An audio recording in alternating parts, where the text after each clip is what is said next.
Bismillahirrahmanirrahim. Assalamualaikum warahmatullahi wabarakatuh. Bertemu lagi dengan Bapak di semester kedua ini. Ya, alhamdulillah, segala puji bagi Allah.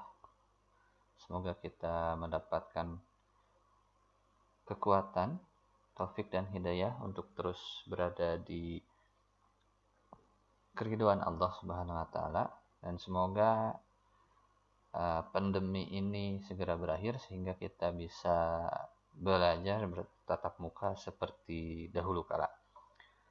Oke, di awal semester kedua ini, hal yang pertama akan kita pelajari adalah tentang teks naratif. Nah, kita lihat, kita akan belajar dulu apa itu teks naratif. Nah, di sini kita lihat penjelasannya. Teks naratif adalah cerita fiksi atau cerita karangan yang dibuat untuk menghibur pembaca. Naratif teks biasanya kita jumpai dalam bentuk dongeng, cerita rakyat, maupun cerita fiksional lainnya. Naratif teks terdiri dari kejadian berurutan yang mengarah ke dalam suatu klimaks dan akhirnya menemukan penyelesaian. Naratif teks bertujuan untuk menghibur pembaca atau pendengar. Nah, itu adalah pengertian dari naratif teks.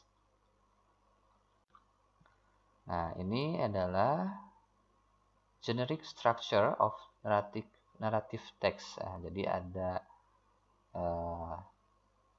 pola umum, struktur umum dari sebuah narrative text. Nah, yang pertama adalah ada orientation. Bagian orientation berisi tentang pembukaan cerita yang mengandung pengenalan tokoh, pengenalan latar belakang, waktu, dan tempat dari cerita. Ya, kemudian ada complication. Sang tokoh utama mulai mengalami konflik di dalam kehidupannya dan sang pemeran utama harus menyelesaikan konflik-konflik tersebut. Resolution. Nah, ini adalah bagian terakhir ya.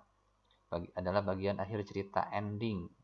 Pada bagian ini semua masalah sudah harus terselesaikan oleh sang tokoh.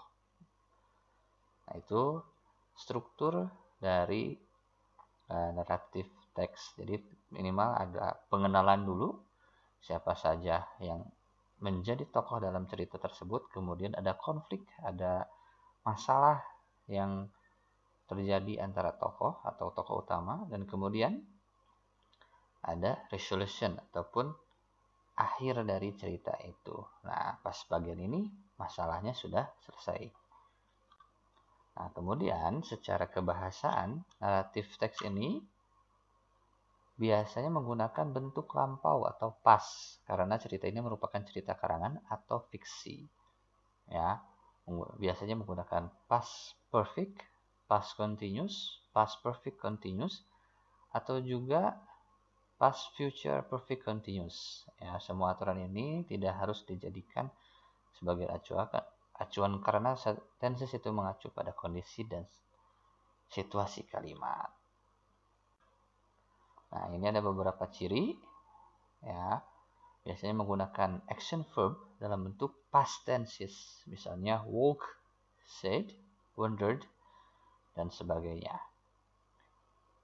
Menggunakan nouns tertentu sebagai kata ganti orang, hewan, dan benda tertentu dalam cerita. Misalnya the princess, the girl, the queen, dan sebagainya. Menggunakan adjektif yang membentuk suatu kesatuan noun phrase. Misalnya the Red Riding Hood,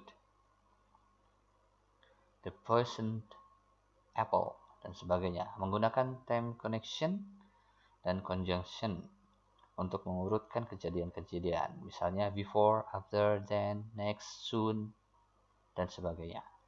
Menggunakan adverb dan adverbial phrase untuk menunjukkan lokasi kejadian atau peristiwa. Misalnya on the sea, in the mountain, there, happily ever after, dan sebagainya.